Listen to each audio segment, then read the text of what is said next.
Hello students, welcome once again to my channel. And हमने पिछले video में थोड़ा सा ये चीज़ें समझी थी, बेसिक कुछ चीज़ें समझी थी। हम उसको अब थोड़ा सा आगे इंक्रीज़ करने वाले हैं। तो अब हम क्या करने वाले हैं, पहले हमने अकाउंट्स समझे थे, कौन कौन से अकाउंट्स होते हैं। फिर हमने इनका नेचर समझा कि वो क्या है। फर्नीचर है तो वो एक एसेट है, सेल है तो वो रेवेन्यू है। ये सब चीज़ें हमने की। और फिर बाद में हमने उसका इफ़ेक्ट भी समझा कि इंक्रीज़ होंगे तो क्या होंगे, और अगर वो चीज़ें डिक्रीज़ होती हैं तो क्या होती हैं। ठीक है, तो कल का हमने ये सब कुछ किया। अब हम इसको थोड़ा सा और प्लस करेंगे, और अब हम अच्छी तरह से इन सब को एनालाइज करना सीखेंगे कि अकाउंट्स को या ट्रांजैक्शन को कैसे एनालाइज करते हैं। राइट, तो आज का जो हमारा टॉपिक है that is analyse of transaction.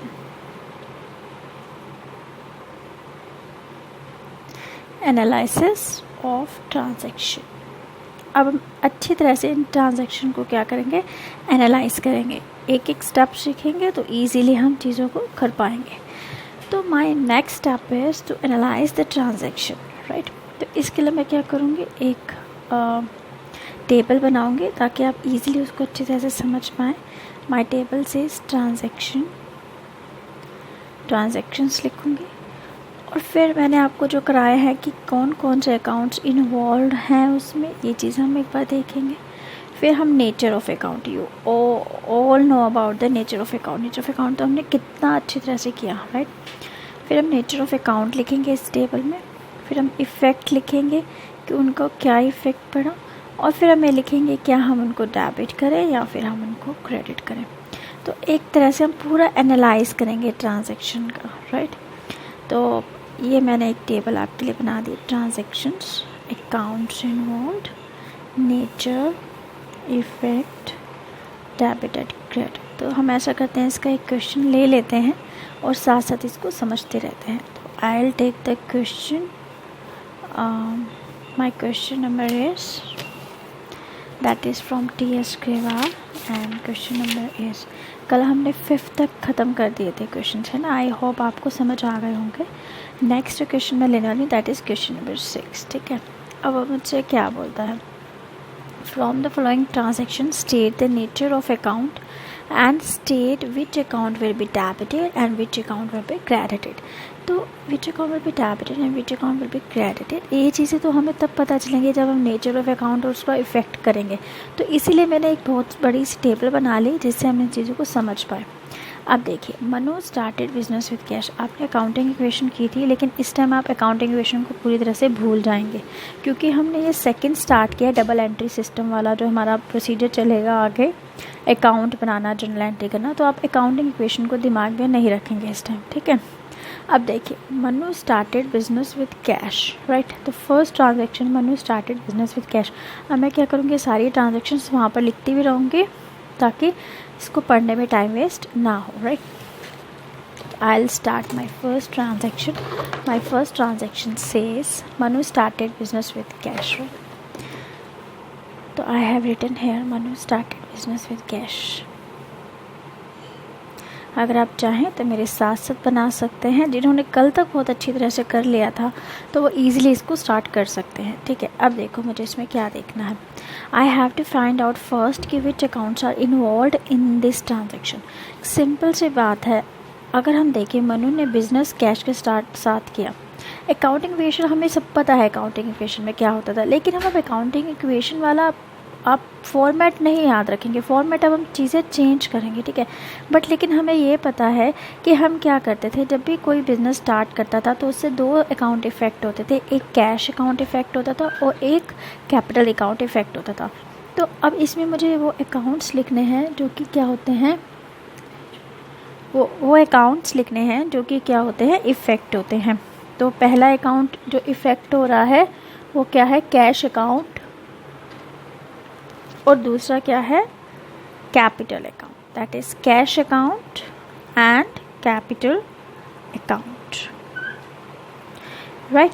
अब सेकंड देखो, अब हमने नेचर बहुत अच्छी तरह से किया है, आपको आते हैं। कैश कौन सा होता है, एसेट होता है, और कैपिटल क्या है, कैपिटल है। 5 अकाउंट्स किए थे ना, उसी में से हमें क्या करना है, क्लासीफाई करना है नेचर को। अब देखो सिंपल सी बात है, यहाँ पर बिजनेस कैश के साथ स्टार्ट हो रहा है, तो कैश इंक्रीज हो रहा है और कैपिटल भी इंक्रीज हो रहा है। तो यहाँ पर कैश भी इंक्रीज हो रहा है और कैपिटल भी इंक्रीज हो रहा है। बस अब आप इसको छुपा लीजिए। अब बताइए, एसेट इंक्रीज होती है तो डेबिट होता है क्रेडिट, ये कल मैंने आपको रूल्स कराए थे सारे। तो एसेट इंक्रीज होती है तो हमेशा क्या होती है, डेबिट होती है। तो मैं यहाँ पर इसका अमाउंट लिख दूँगी, अमाउंट 1 लाख है, 1 2, ठीक है, यहाँ पर मैंने इसका अमाउंट लिख दिया। और ऐसे ही कैपिटल इंक्रीज होती है तो क्या होती है, क्रेडिट होती है, तो मैंने इसका अमाउंट क्रेडिट में लिख दिया। आई होप ये समझ आ गया होगा। और कोई प्रॉब्लम नहीं, अगर फर्स्ट समझ में नहीं आया तो ऐसे हम और भी ट्रांजेक्शन करेंगे, आपको ईजिली ये चीज़ें टिप्स पे हो जाएंगी। नेक्स्ट जो उसने बोला है, he purchase furniture for business. Second, purchased furniture for business. देखो एक चीज़ जो बच्चों को हमेशा डाउट रहता है कि वो मुझसे हमेशा पूछते हैं, मैम हमें कैसे पता चलेगा जो फर्नीचर परचेज़ किया है क्या वो कैश में परचेज़ किया है या फिर उन्होंने क्रेडिट में परचेज़ किया है। एक सिंपल सी एक ट्रिक देखो, अगर इसने परचेज फर्नीचर फॉर बिजनेस, अगर इसका नाम दिया होता from Rahul, from Ashok, from Ram, अगर नाम दिया होता और कैश का मेंशन नहीं होता तो मेरे को पता होता कि ये क्रेडिट पे ही उसने ख़रीदा है। लेकिन इसमें इसने किसी का नाम नहीं दे रखा, तो ये आपको अंडरस्टूड होना चाहिए ये कैश पे ही उसने परचेज़ किया है। तो ये बहुत ही इंपॉर्टेंट टिप है जो आपको याद रखनी चाहिए। परचेज फर्नीचर फॉर बिजनेस, तो इस पर कौन से अकाउंट इफेक्ट होंगे, नेचुरली क्या आएगा और क्या जाएगा, फर्नीचर आएगा लेकिन कैश जाएगा। तो मेरे जो 2 इफेक्ट होंगे अकाउंट, वो फर्नीचर अकाउंट होगा और दूसरा होगा कैश अकाउंट होगा। और मुझे अब इन दोनों का नेचर लिखना है, वो आप लिख ही सकते हैं। फर्नीचर एक एसेट है और कैश भी एक एसेट है। देखो फर्नीचर, हम इसको भूल जाएंगे बीच में। अब फर्नीचर आया है तो इंक्रीज़ हुआ है डिक्रीज़ हुआ, ये तो इंक्रीज़ हुआ है। और कैश गया है तो कैश डिक्रीज़ हुआ, इंक्रीज़ हुआ, डिक्रीज़ हुआ है। तो अब इसको हम भूल जाएंगे। एसेट इंक्रीज़ होती है तो हमेशा डेबिट होती है और एसेट डिक्रीज़ होती है तो हमेशा क्रेडिट होती है। तो ये 20,000 का अमाउंट है तो मैंने यहाँ पर लिख दिया 20,000। इंक्रीज़ है एसेट तो ये डेबिट में लिख दिया, एसेट डिक्रीज़ है तो मैंने इसको क्रेडिट में लिख दिया। तो हमेशा ध्यान रखना, always debit will be equal to credit, debit हमेशा क्रेडिट के इक्वल ही होगा, ठीक है। चलिए अब हम थर्ड और करते हैं। थर्ड, ही से purchase goods on credit, purchased goods on credit from Anshul. देखो अब वो मेरे को क्रेडिट नहीं बोलता तो भी मुझे पता चल जाता है कि क्रेडिट पे ख़रीदा है। क्यों, एक तो कैश का मेंशन कहीं नहीं है और दूसरा उसने नाम दे रखा है, तो यहाँ से मुझे पता चलेगा कि ये क्रेडिट पे ही उसने गुड्स खरीदे हैं। तो अब इसकी क्या होगी, purchase goods on credit from Anshul. तो इससे कौन से 2 अकाउंट इफेक्ट होंगे, गुड्स तो हमेशा स्टॉक होती है, मैंने आपको समझाया था। तो एक तो स्टॉक अकाउंट इफेक्ट होगा और दूसरा अकाउंट क्या इफेक्ट होगा। अब एक बात ध्यान से सुनो, ठीक है। आप ये कहेंगे स्टॉक अकाउंट इफेक्ट होगा, तो अभी जब हमने नेचर ऑफ अकाउंट्स पढ़े थे, देखो इसमें एक चीज़ आई थी ना, परचेजेस। तो एक चीज़ ध्यान से समझिए, जब भी मैं स्टॉक की परचेज की बात करूँगी, सिर्फ स्टॉक की बात कर रही हूँ, जब भी मैं स्टॉक या गुड्स के परचेज की बात करूँगी तो मैं वहाँ पे स्टॉक अकाउंट नहीं वर्ड यूज़ करूँगी, मैं वहाँ पे परचेज अकाउंट यूज़ करूँगी।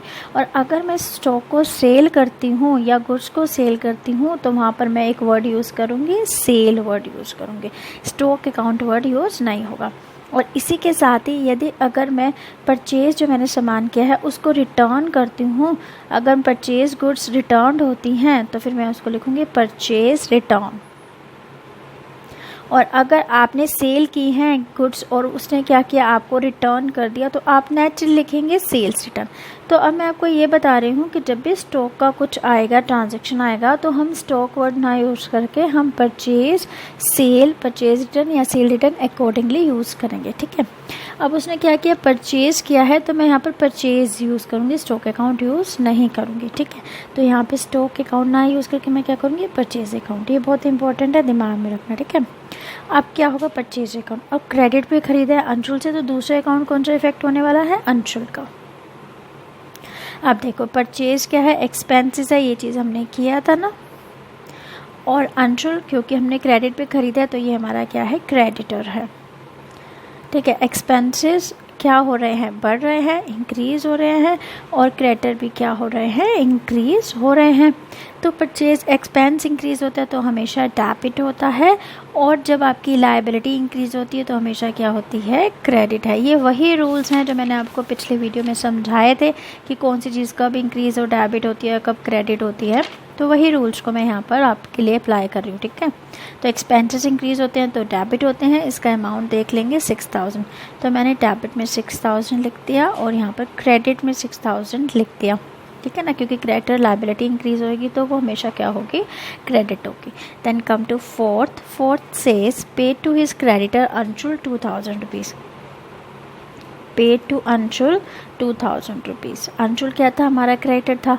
दो अकाउंट इफेक्ट होंगे, पहली बात हमारा क्रेडिटर कम होगा, अंशुल का इफेक्ट होगा, क्योंकि अंशुल क्या हो जाएगा, उसका अकाउंट कम हो जाएगा, क्रेडिटर का अकाउंट। दूसरा पे किया है उसका, तो दूसरा अकाउंट जो इफेक्ट होने वाला है वो आपका कैश अकाउंट इफेक्ट होगा, राइट। अंशुल और कैश अकाउंट, ध्यान रखना जब भी आपको किसी के नाम का अकाउंट होगा तो उसके आगे अकाउंट नहीं लिखना है, ठीक है। रीज़न क्या है ये मैं आपको अगली नेक्स्ट वीडियो में समझाऊंगी, या फिर जब हम थ्योरी करेंगे इसकी अच्छी तरह से, क्योंकि थ्योरी के भी लेक्चर्स रह रहे हैं तो उसमें मैं आपको ये चीज़ें बहुत अच्छे से समझाऊंगी। तो इसलिए मैंने अंशुल अकाउंट नहीं लिखा, सिर्फ अंशुल लिखा है, ठीक है। तो अकाउंट इफेक्ट होंगे। अंशुल क्या था, हमारा क्रेडिटर था, अंशुल क्रेडिटर था जो अब क्या हो गया, डिक्रीज़ हो गया। और कैश भी हमारा क्या था, एसेट था, लेकिन कैश भी हमारा क्या हो गया है, डिक्रीज़ हो गया है। तो अंशुल, अगर हमारी लायबिलिटी डिक्रीज़ होती है तो हमेशा क्या होती है, डेबिट होती है, ठीक है ना। इसका अमाउंट एक बार चेक करें 2000, क्योंकि डेबिट होती है। और हमारी एसेट जब डिक्रीज़ होती है तो हमेशा क्रेडिट होती है, तो इसको मैंने क्रेडिट में लिख दिया, ठीक है। नेक्स्ट देखते हैं, paid salary to his clerk that is 1000, paid salary. देखो, paid salary to his clerk, paid salary to Anshul, paid salary to Ram, paid salary to Shyam, doesn't matter किसको सैलरी पे कर रहे हैं हम, उस चीज़ का कभी भी मैटर नहीं करता है। आपने सैलरी पे की, चाहे वो क्लर्क हो चाहे मैनेजर हो, इससे कोई मैटर नहीं करता। बस हमें ये देखना है कि उसने सैलरी पे की है। सैलरी पे की है तो कौन सा इफेक्ट होगा, एक तो सैलरी अकाउंट इफेक्ट होगा, और क्योंकि आपने पे की है तो दूसरा कैश अकाउंट इफेक्ट होगा। आपने सैलरी पे की है, सैलरी एक्सपेंस है, और एक्सपेंस आपका बढ़ रहा है। जब एक्सपेंस बढ़ता होता है तो हमेशा क्या होता है, डेबिट होता है, तो इसलिए मैंने इसको डेबिट में अमाउंट लिखूंगी। कैश क्या है, आपकी एक एसेट है, और एसेट आपकी कम हो रही है, ठीक है। तो जब आपका एक्सपेंसेस इंक्रीज़ होता है तो हमेशा डेबिट होता है, ठीक है। तो 1000 अमाउंट था, मैंने डेबिट में लिख दिया है, डेबिट में, ठीक है। और आपकी एसेट डिक्रीज़ होता है, तो एसेट डिक्रीज़ होती है तो हमेशा क्रेडिट होती है, तो 1000 अमाउंट मैंने यहाँ पर क्रेडिट में लिख दिया है, राइट। ये चीज़ समझ में आ रही है आपको। Next come to sixth says paid rent, paid rent ये सेम ऐसे सैलरी की तरह होगा, तो रेंट अकाउंट इफेक्ट होगा, क्योंकि आपने पे किया है तो आपका कैश भी अकाउंट इफेक्ट होगा। सेम रेंट क्या है, आपके एक्सपेंसेस हैं और रेंट बढ़ रहे हैं। कैश आपकी एसेट है, क्योंकि आप पेमेंट कर रहे हैं तो डिक्रीज़ हो रही है, फिर हम इसको छुपा लेंगे और अपने रूल्स पे आएंगे। एक्सपेंसेस इंक्रीज़ होते हैं तो डेबिट होते हैं। जो रेंट पे किया है 500 रुपीज़, और एसेट डिक्रीज़ होती है तो हमेशा क्रेडिट होती है, तो मैंने इसको क्रेडिट में 500 रुपीज़ लिख दिया है, right. Next number 7 says received interest, received interest receive किया है दैट इज़ 200, ठीक है। इंटरेस्ट हमारी क्या है, इनकम है, ठीक है। तो इसमें दो जो अकाउंट इफेक्ट होंगे, एक तो हमें कैश मिला, ठीक है, कैश मिला, और दूसरा interest account, cash account and interest account. अच्छा, कैश मिला है तो पहली बात तो ये नेचर लिखते हैं, cash is an asset and interest is an revenue, interest is a revenue, ठीक है। एसेट क्या हुई, इंक्रीज हुई है, और रेवेन्यू भी क्या हुआ है, इंक्रीज हुआ है, ठीक है ना। अब कैश इंक्रीज हुआ है, एसेट इंक्रीज हुई है तो हमेशा डेबिट होगी, दैट इज़ 200 रुपीज़, और रेवेन्यू इंक्रीज होंगे तो हमेशा क्रेडिट होंगे, तो दैट इज़ 200 रुपीज़। तो ये हमने क्या कर लिया, ये क्वेश्चन कंप्लीट कर दिया, and that was my question number 6 from T S. Grewal, ठीक है, जो आपके सर या मैम देंगे, दैट इज़ क्वेश्चन नंबर 6 है from T S. Grewal. If you want to take a click of that sum, तो आप इसकी क्लिक ले लीजिए ताकि आप इसको खुद भी सॉल्व कर पाएँ, राइट। नेक्स्ट आई थिंक आपको ये चीज़ें समझ में आ गई होंगी। तो इससे रिलेटेड हम एक और क्वेश्चन कर लेते हैं, ताकि अगर सपोज़ आपको कहीं भी कोई प्रॉब्लम होगी तो आप उसको क्या कर पाएंगे, सॉल्व कर पाएंगे। जैसे कई बार होता है हम एक क्वेश्चन में चीज़ों को नहीं अच्छे से क्लियर कर पाते हैं, तो आप सेकंड क्वेश्चन में क्लियर कर सकते हैं, राइट। तो एक और क्वेश्चन कर लेते हैं। तो I will take the question number 7 और फटाफट इसको कंप्लीट करेंगे। सबसे पहले मैं अपनी टेबल बनाऊंगी। Question number 7 from T S. Grewal, transactions. Second मेरा क्या था, accounts involved, then nature of account, and next is effect, उन पे इफ़ेक्ट क्या होगा, और फिर डेबिट का कॉलम था और फिर क्रेडिट का कॉलम था, ठीक है। तो that is my transaction, accounts involved. आप स्केल का यूज़ करेंगे, मैं आपको उसके बारे में बार बार बोलती हूँ, ठीक है ना। Yes, I have made the table analysis of transaction. So I'll take next question for that, and my next question is question number 7 और यही लास्ट क्वेश्चन है। उसके बाद तो टी शेप अकाउंट स्टार्ट हो जाएंगे, राइट। तो नेक्स्ट क्वेश्चन आप क्या करेंगे, आपको मैं इलस्ट्रेशंस दूंगी। अगर आपके पास बुक नहीं है तो आप इलस्ट्रेशन ट्राई करके देखिए कि आपको चीज़ें समझ में आई हैं या नहीं आई हैं, ठीक है। और जिनके पास बुक है वो अपने बुक में से इलस्ट्रेशन कर लीजिएगा, राइट। चलिए अब स्टार्ट करते हैं। तो I write the transaction here. My first transaction is Lal started business with cash. ये तो हम सबको पता चल गया है, Lal started business with cash, right.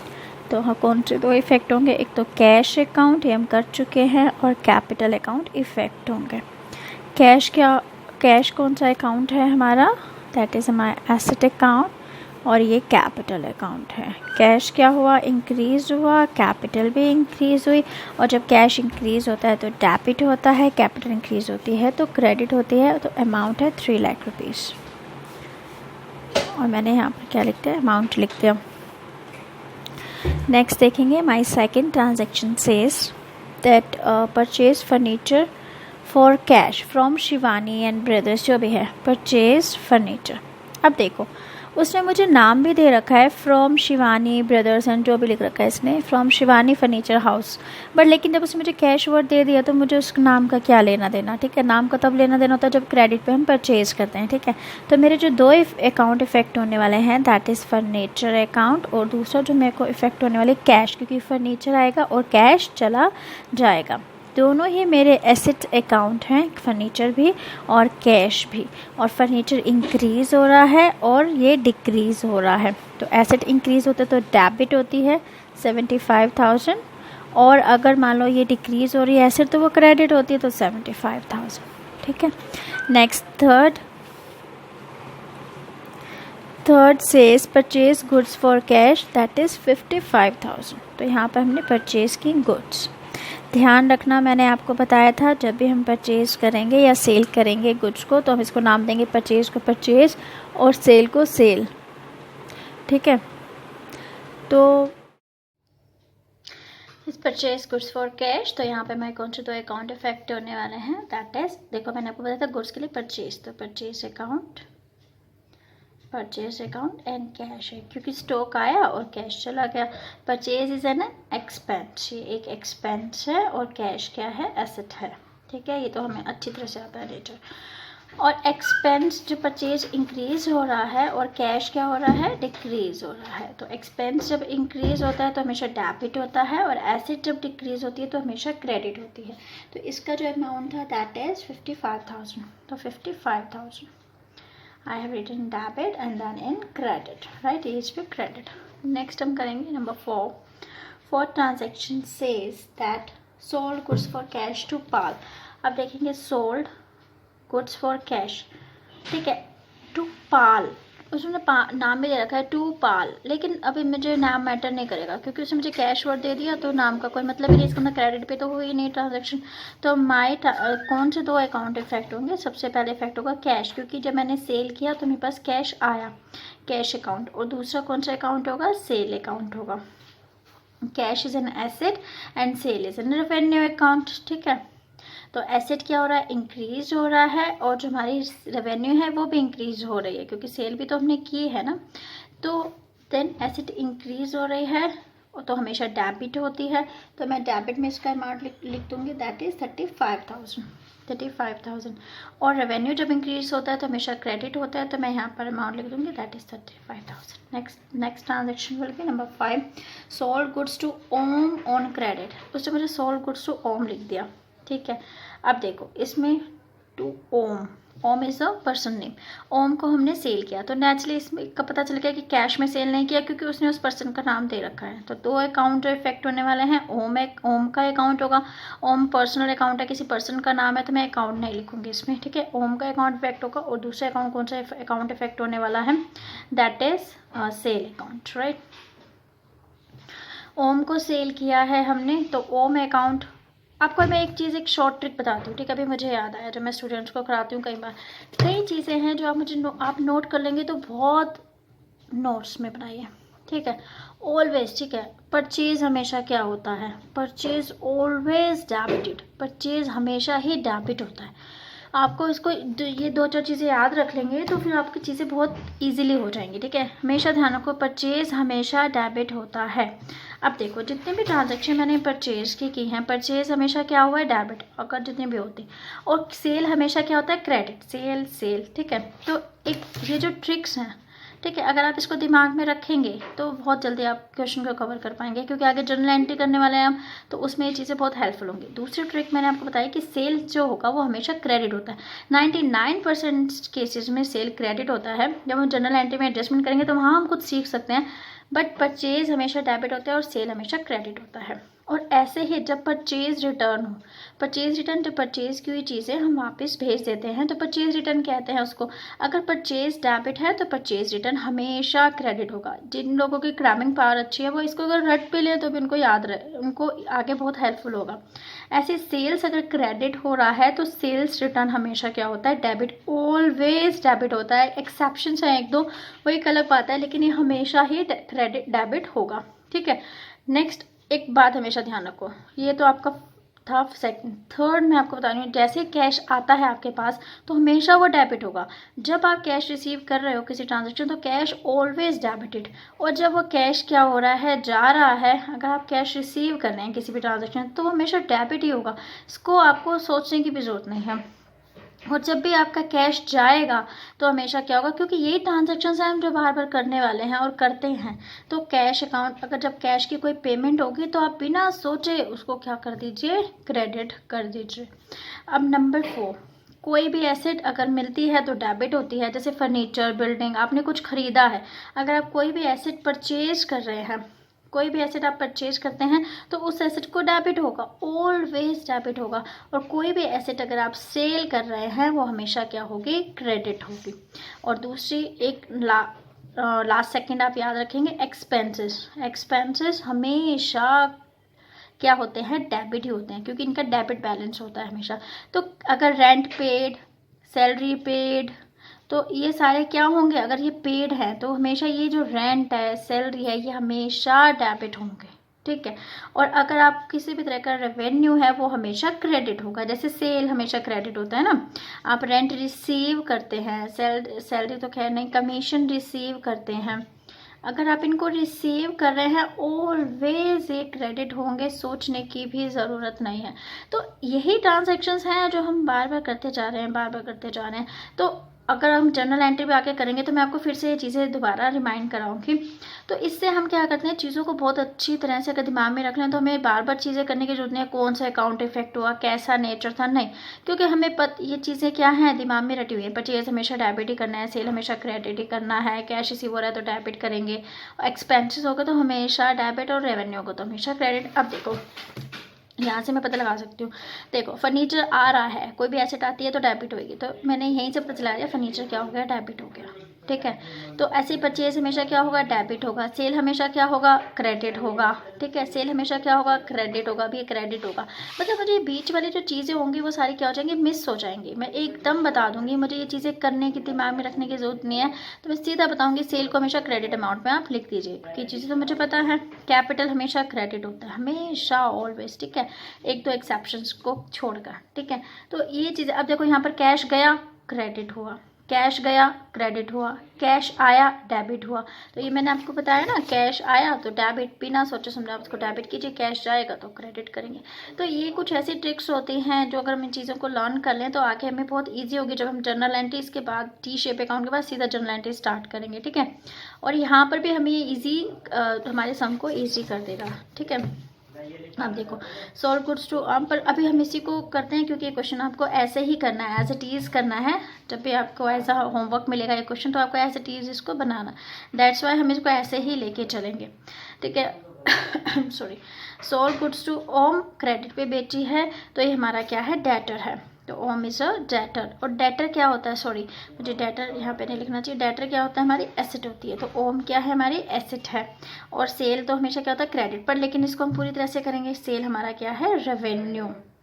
और एसेट क्या हो रही है, बढ़ रही है, तो एसेट क्या हो रही है, इंक्रीज़ हो रही है, और रेवेन्यू भी इंक्रीज़ हो रहा है। एसेट इंक्रीज़ होता है तो हमेशा डेबिट होता है। और ये जो अमाउंट है sold goods to Om on credit that is 60,000, तो इसलिए मैंने इसको डेबिट कर दिया। और जब आपका रेवेन्यू इंक्रीज होता है तो हमेशा क्रेडिट होता है, तो इसीलिए मैंने इसको 60,000 क्रेडिट में डाल दिया। Then number 6 says sold deposited cash into bank. ठीक है, deposited cash into bank, bank में हमने पैसा जमा कराया। ठीक है, तो इससे हमारे दो इफेक्ट होंगे। देखो एक सिंपल चीज़, आप बैंक में पैसा जमा कराते हैं तो आपका बैंक अकाउंट क्या होता है, इंक्रीज होता है, लेकिन आपके पास से कैश क्या होता है, चला जाता है। तो दो अकाउंट जो इफेक्ट होने वाले हैं, एक तो बैंक अकाउंट इफेक्ट होने वाला है और दूसरा कैश अकाउंट।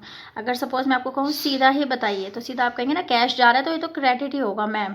तो ऐसी चीज़ें हम फटाफट चीज़ों को फटाफट बता देते हैं जिसमें से आपको ये दोनों चीज़ें भी सोचने की जरूरत नहीं पड़ी। और आपने बोल दिया कैश जा रहा है तो मैम इसको क्रेडिट में लिख दीजिए। ठीक है ना, तो ये चीज़ें अगर हम ट्रिक्स वाइज लर्न करते हैं तो बहुत इजी पड़ता है हमें, बट इसको हम पूरा ही करेंगे। तो बैंक हमारी एक एसेट है और कैश भी क्या है, एक एसेट है। बैंक अकाउंट इंक्रीज हो रहा है जबकि कैश क्या हो रहा है, डिक्रीज हो रहा है। तो एसेट इंक्रीज होती है तो डेबिट होती है, और जो बैंक अकाउंट उसने ओपन किया है 70,000 का है तो डेबिट, और जब हमारी एसेट डिक्रीज होती है तो क्रेडिट होती है, तो इसको मैंने क्रेडिट में लिख दिया हम। Number 7 that is revised received a cheque from Om. अब इसको ध्यान से समझना, received a cheque from Om. अब हमने क्या किया, ओम से एक चेक रिसीव किया है। ठीक है, अब एक चीज़ ये वैसे तो आगे आप पढ़ेंगे कैश बुक में, लेकिन अब ये यहाँ पर आ गया तो उसको ध्यान से समझिए, that is very important. Received a cheque from Ram, अगर मान लो हमने एक चेक रिसीव किया है राम से, तो अगर ये नेक्स्ट ट्रांजैक्शन देखो क्या कहता है, हमें नेक्स्ट ट्रांजैक्शन ज़रूर पढ़नी चाहिए जब भी ऐसी कोई ट्रांजैक्शन आती है। जब भी हमें किसी से चेक रिसीव होता है तो आप नेक्स्ट ट्रांजैक्शन ज़रूर पढ़िए। तो next transaction says deposited Om cheque the next day. इसका मतलब उसने जो ओम का चेक मिला था उसने नेक्स्ट डे पर करवाया है डिपॉजिट। सपोज ये नहीं होती, हम ये ट्रांजैक्शन ही ढूंढते हैं कि ये नहीं होती तो हमारी एंट्री यहाँ की कुछ और होती। अब ध्यान से समझना, राइट। जब हम कभी भी रिसीव करते हैं, वैसे तो ये आपको कैश बुक चैप्टर में आएगा, बट यहाँ आ गया तो इसको समझना ज़रूरी है। जब भी आप किससे रिसीव करते हैं अ चेक फ्रॉम, जैसे मैंने ये कहा ओम से चेक रिसीव किया है, तो हमेशा देखिए उसके आगे के ट्रांजैक्शन में क्या कहीं ऐसा तो नहीं कह रखा डिपॉजिट उसने नेक्स्ट डे कराया या अगले 2-4 दिन में कराया है। अगर ऐसा कुछ नहीं कह रखा तो हम ये एज्यूम करके चलते हैं जिस दिन चेक रिसीव हुआ उसी दिन डिपॉजिट हो गया। तो अगर उसने आगे कोई ट्रांजैक्शन नहीं दे रखी होती है तो फिर मैं एज्यूम करती हूँ, इट इज़ एज्यूम, ये मैं मान के चलूँगी क्योंकि आगे तो कोई ट्रांजैक्शन डिपॉजिट की नहीं दे रखी, that cheque is deposited on the same day, कि हमने चेक क्या किया है, cheque is deposited on the same day. जैसे ही मुझे चेक मिला मैंने उसको क्या कर दिया, जमा करा दिया अपने बैंक में। तो जब भी मेरा चेक मिला तो नेचुरली मेरा बैंक अकाउंट इंक्रीज़ होगा ना, तो बैंक अकाउंट इंक्रीज़ होगा और फिर किससे, दूसरी पार्टी क्या होगी, ओम होगी। ठीक है, तो बैंक अकाउंट इंक्रीज़ होगा और ओम क्या होगा, जो ओम हमारा क्या है, ये चीज़ें मैं आपको बाद में समझाऊंगी, अभी आप सिर्फ यही समझिए। ठीक है, और अगर मान लो जो मेरा सेकंड केस है, सेकंड केस में मुझे ये मिल जाता है रिसीव्ड चेक फ्रॉम ओम, और फिर मुझे अगली, जैसे मैंने इस वाले क्वेश्चन में भी है, इसमें वो क्या कह रहा है, deposited the cheque on the next day, उसने उस चेक को क्या कराया, नेक्स्ट डे पे डिपॉजिट कराया, ऑन नेक्स्ट डे। अब एक सिंपल सी बात है, नेक्स्ट डे पे डिपॉजिट कराया, इसका मतलब उस दिन तो आपने डिपॉजिट नहीं कराया, और जब आपने उस दिन डिपॉजिट नहीं कराया तो उस दिन बैंक अकाउंट तो इंक्रीज़ होगा नहीं, तो फिर हम बैंक अकाउंट को तो इंक्रीज़ नहीं दिखा सकते कि हमारा बैंक अकाउंट बढ़ गया है, क्योंकि हमने चेक डिपॉजिट उस दिन नहीं कराया। तो फिर हम क्या करें, तो ध्यान रखो ऐसे टाइम पे हम क्या करते हैं, हम उसको, क्योंकि हम उसने हमें चेक दिया तो हम उसको कैश एज्यूम करके चलते हैं। तो मैं यहाँ पे लिखूँगी कि मेरे दो अकाउंट जो इफेक्ट होंगे, कैश अकाउंट इफेक्ट होगा और ओम अकाउंट इफेक्ट होगा, कि मैं उसको ऐसे मान के चलूँगी जैसे मेरे पास कैश आया, क्योंकि बैंक में तो मैंने उसको डिपॉजिट कराया नहीं। और जब वो दूसरे दिन वो कहेगा कि उसको अपने बैंक में जमा कराया, तो मैं ये सोचूंगी इस कैश को मैंने बैंक में जमा करा दिया है। तो मेरे दो अकाउंट इफेक्ट होंगे, एक तो बैंक अकाउंट क्योंकि बैंक में वो जमा हो गया है पैसा, और दूसरा होगा कैश अकाउंट क्योंकि अब मेरे पास कैश नहीं रहा। जो मैं एज्यूम करके चल रही थी कि मेरे पास कैश आया है, और वो मेरे पास कैश नहीं रहा। क्यों? क्योंकि वो मैंने क्या कर दिया, बैंक में जमा करा दिया है। तो हमेशा जब भी आप किसी से चेक रिसीव होने की एंट्री देखें तो आगे की ट्रांजैक्शन को ज़रूर रीड करें, क्या उसने कोई डिपॉजिट वाली ट्रांजैक्शन दे रखी है। अगर डिपॉजिट वाली ट्रांजैक्शन नहीं दे रखी तो हम मान के चलेंगे कि उसने उस चेक को उसी दिन ही डिपॉजिट करा दिया है। तो हमारे दो अकाउंट इफेक्ट होंगे, बैंक और ओम। लेकिन अगर मान लो उसने दे रखी है, जैसे इस क्वेश्चन में था, तो हम ये मान के चलेंगे कि उस दिन उसने जमा नहीं कराया होगा उस चेक को, तो फिर वो हमारे पास क्या है, वो हमारे पास एज अ कैश है। तो यहाँ पर कैश अकाउंट और ओम अकाउंट इफेक्ट होंगे, और जिस दिन आप जमा कराएंगे उस दिन आपका बैंक अकाउंट इंक्रीज हो जाएगा और साथ में आपके हाथ से कैश चला जाएगा, जिसको आप कैश मानकर बैठे थे। राइट, आई थिंक ये समझ आ गया होगा आपको। तो यहाँ पर अब हम फिर से वही देखते हैं। इसने बोला रिसीव्ड अ चेक फ्रॉम ओम, और उसने मुझे 8 ट्रांजेक्शन में कह दिया डिपॉजिट। मैंने आगे की चेक की, आई थिंक क्लियर दिख रहा होगा। तो आगे की चेक की, क्योंकि चेक करना ज़रूरी है। तो deposit Om cheque the next day, इसका मतलब उस दिन उसने ओम के चेक को डिपॉजिट नहीं कराया है। ठीक है, दैट इज़ ऑफ 20,000। क्योंकि उसने उस दिन जमा नहीं कराया तो बैंक अकाउंट तो इंक्रीज़ नहीं होगा, तो मैं एज्यूम करूँगी कि कैश अकाउंट मेरा इफेक्ट हुआ है, उसको कैश मान के चलूँगी। और साथ में ओम का अकाउंट जो होगा वो क्या होगा, इफेक्ट होगा। आपने चेक, ये मेरी एक एसेट है, आपने ओम से रिसीव किया है। हमने देखो ये ओम था ना, हमने पहले वाली ट्रांजैक्शन में देखो ओम का हमने ट्रांजैक्शन की थी, ये वाली ओम और सेल वाली। ओम को हमने सेल किया था उधार पे, अब उसने हमें पैसा दे दिया है। तो ओम हमारा क्या था उस टाइम, हमारा डेटर था, है ना, डेटर था, एसेट। तो ओम क्या थी, वो भी हमारी क्या थी, एसेट थी या फिर डेटर थे। ठीक है, अगर आपको ये चीज़ नहीं समझ आ रही कि एसेट कैसे था, तो क्योंकि मेरे डेटर्स थे। ठीक है ना, तो अब एसेट क्या हो गई, इंक्रीज हो गई, और डेटर क्या हो गए, आपके डिक्रीज हो गए, क्योंकि उसने तो पैसा दे दिया है। ठीक है, और अमाउंट था 20,000। ठीक है, तो 20,000 एंड 20,000। ओह सॉरी, इसको मैंने एक्सप्लेन नहीं किया। एसेट इंक्रीज होती है तो डेबिट होगी, एसेट डिक्रीज होती है तो क्रेडिट होगा, तो मैंने क्रेडिट में लिख दिया। Next 8th is deposit the cheque. ठीक है, अब उसने डिपॉजिट करा दिया, डिपॉजिट द चेक। ठीक है, अब चेक डिपॉजिट हुआ तो बैंक अकाउंट आपका इंक्रीज हुआ। जो मेरा दूसरा अकाउंट इफेक्ट होने वाला है वो क्या है, मेरा बैंक अकाउंट। तो होगा बैंक अकाउंट। ठीक है, bank account. 1 minute please.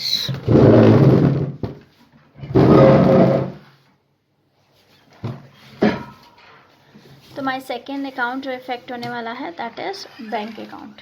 Right, तो और क्योंकि उस चेक को हमने ऐसा कैश एज्यूम किया था, तो सेकेंड अकाउंट जो मेरा इफेक्ट होने वाला है कैश अकाउंट। और दोनों ही मेरी क्या है, एसेट अकाउंट है, cash and bank asset account है। यहाँ पर क्या हो रहा है, cash bank increase, asset increase हो रही है, और क्योंकि आपने जिसको कैश माना था वो डिक्रीज हो गया, आपके पास से चला गया। ठीक है, तो एसेट इंक्रीज होती है तो डेबिट 20,000 और कैश होते हैं 20,000। एक चीज़ आप देखिए, अगर आप समझना चाहते हैं इसको डिटेल में, ठीक है, ये उन बच्चों के लिए नहीं है, मुझे पता है क्लास में कई स्टूडेंट्स होते हैं जो कहते हैं नहीं मैम हम नहीं समझना चाहते, आप आगे चलिए तो उनके लिए नहीं, बाकी सबके लिए देखिए।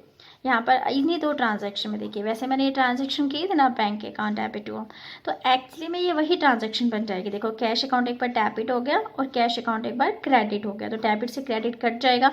ओम अकाउंट यहाँ पे क्रेडिट हुआ है और बैंक अकाउंट डेबिट हुआ है, तो एक्चुअली में यही ट्रांजैक्शन बन जाएगी, bank account debit two ohm, ये दोनों एक ही ट्रांजैक्शन बन जाएंगी। तो इसीलिए इनका इफेक्ट यही पड़ेगा, लेकिन बस क्योंकि वो डिपॉजिट नेक्स्ट डे पे है तो हमें दूसरी ट्रांजैक्शन करने की ज़रूरत पड़ती है। राइट, इसको हम कैश बुक वाले चैप्टर में ध्यान डिटेल में समझेंगे। नेक्स्ट देखते हैं और इसको कंप्लीट करते हैं फटाफट। नेक्स्ट ये बोरोड फ्रॉम सोहन। सोहन से हमने बोरो किए हैं, that is 1 lakh rupees. 9th borrowed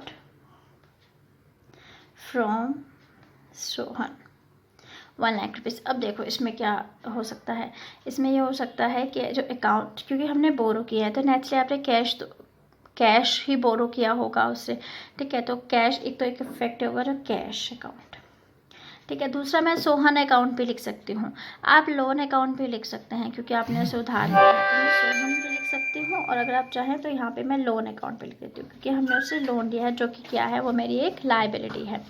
तो यहाँ पर कैश क्या हो रहा है, एसेट है, सॉरी कैश एसेट है और सोहन मेरी एक लायबिलिटी है, ठीक है। तो यहाँ पर मेरा कैश इंक्रीज़ हो रहा है और मेरे लोन हो गया तो लायबिलिटी भी इंक्रीज़ हो रही है।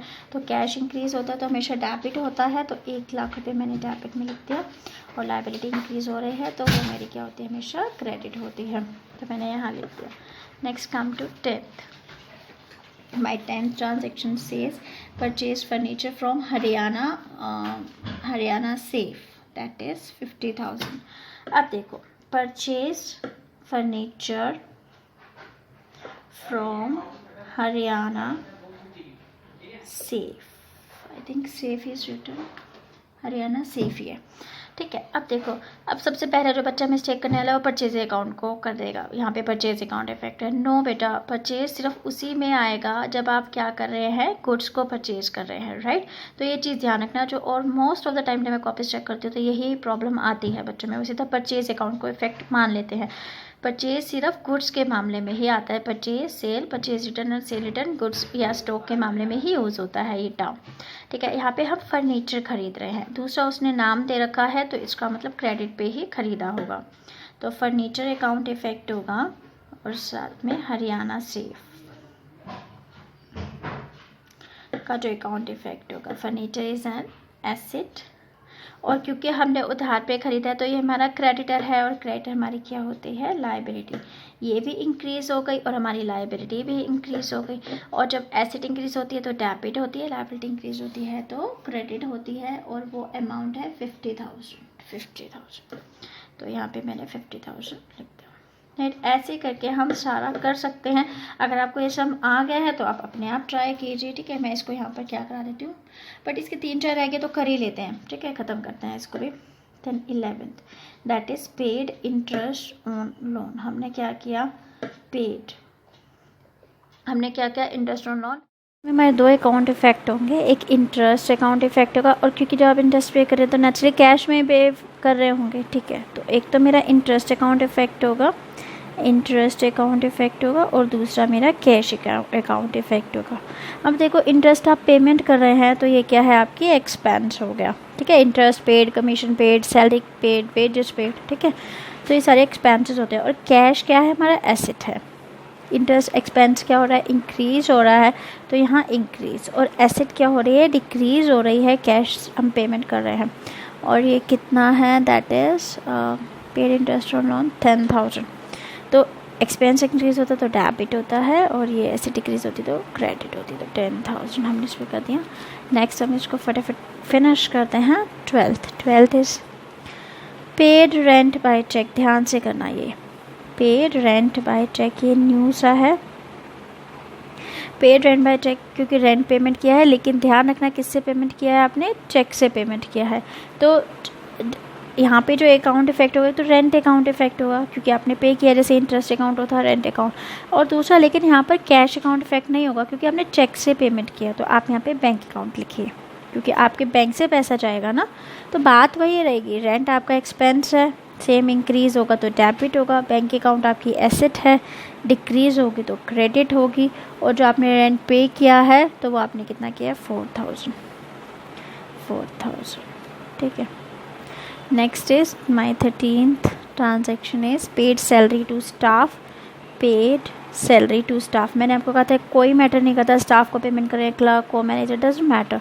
तो पेड सैलरी पे किया है तो 2 अकाउंट इफेक्ट होने वाले हैं, दैट इज़ सैलरी। कैश में पेमेंट किया है तो कैश अकाउंट। सैलरी क्या है, एक्सपेंस है, कैश आपका एसेट है फिर से वही इंक्रीज़ हो गए और ये डिक्रीज़ हो गए, और जो ये था that is 14,000 and my last transaction is 40, right? Because it is last transaction I am trying to do it here ताकि यहीं पे कंप्लीट हो जाए, नहीं तो मुझे पूरा फॉर्मेट फिर से बनाना पड़ेगा ऊपर से नीचे. तो just try to adjust with you cash for personal use. तो आई एम राइटिंग हेयर, तो आप समझ लीजिए मैं क्या बोल रही हूँ. With you cash, I think दिख रहा होगा आपको, फॉर पर्सनल यूज़. देखिए कैश विड्रॉ किया है पर्सनल यूज़ के लिए. मैंने आपको बताया था पर्सनल यूज़ के लिए अगर कुछ भी विड्रॉ करता है ओनर ऑफ द बिजनेस तो हम हमेशा ड्राइंग्स वर्ड का यूज़ करते हैं. तो ड्राइंग्स मैंने यहाँ पर लिख दिया. और उसने कैश विड्रॉ किया तो दूसरा कैश अकाउंट इफेक्ट होगा, ड्राइंग का अकाउंट इफेक्ट होगा और कैश अकाउंट इफेक्ट होगा. ड्राइंग्स क्या है हमारा कैपिटल अकाउंट में आती है और कैश क्या है हमारी एसेट है. ड्राइंग्स क्या हो रही है कैपिटल, या हम ये कह रहे हैं ड्राइंग्स क्या हो रही है हमारी इंक्रीज़ हो रही हैं. ठीक है, नहीं सॉरी कैपिटल अकाउंट तो हमारा डिक्रीज़ होगा ना, डिक्रीज़ होगा. और कैश अकाउंट क्या हो रहा है, सॉरी कैश अकाउंट क्या हो रहा है हमारा डिक्रीज़ हो रहा है. कैश भी हमारा क्या हो रहा है डिक्रीज़ हो रहा है. तो जब हमारा कैपिटल अकाउंट कैसे डिक्रीज़ हो रहा है आप पूछेंगे, डिक्रीज़ कैसे हो रहा है बेटा, क्योंकि आप कैपिटल में से जितना पैसा निकालते जाएंगे वो तो डिक्रीज़ होता जाएगा ना. तो ड्राइंग्स में आप कैपिटल में से तो निकाल रहे हैं जो ड्राइंग कर रहे हैं. तो कैपिटल जब डिक्रीज़ होती है तो वो क्या होती है हमेशा डेबिट होती है. और एसेट जब डिक्रीज़ होती है तो हमेशा क्या होती है क्रेडिट होती है. और ये जो अमाउंट है दैट इज़ ऑफ 5,000. तो I have written in here that is 5,000. ठीक है, और यहाँ पे हमारा क्वेश्चन ख़त्म हो गया. नेक्स्ट वीडियो में हम टी शेप अकाउंट शुरू करेंगे. थोड़ा सा मैं आपको टी शेप अकाउंट के बारे में बताऊँगी और कल कोशिश करेंगे कि मैं आपको सारे टी शेप अकाउंट के एक्सरसाइज के क्वेश्चंस करा दूँ और हम इस चैप्टर को कल तक I will try my best कि इस चैप्टर को हम ख़त्म कर दें और फिर हम जर्नल एंट्री को स्टार्ट कर दें. ठीक है, बट इससे पहले आप क्या करेंगे, जो मैंने आपको नोट लिखवाए हैं प्लीज़ इसको पढ़िए. इसको इतना उसमें मत लीजिए कि नहीं अगर नहीं होगा तो कुछ नहीं, बट ये आपको बहुत हेल्प करेंगे. यहाँ पर मैं एक चीज़ और आपको कर रही हूँ, ड्राइंग्स हमेशा डेबिट होती हैं, ड्राइंग ऑलवेज डेबिटेड. ठीक है, अब इसको बार बार पढ़िए तो हमेशा याद रहेगा. तो जैसे मैं आपको बोलूँगी परचेज़ क्या आप बोलेंगे डेबिट.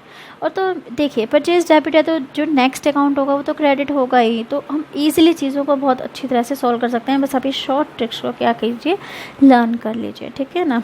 आई होप आपको आज का टॉपिक समझ में आ गया होगा और आप इसकी इलस्ट्रेशंस करेंगे अपने घर पर. Right, so thanks for watching and keep learning.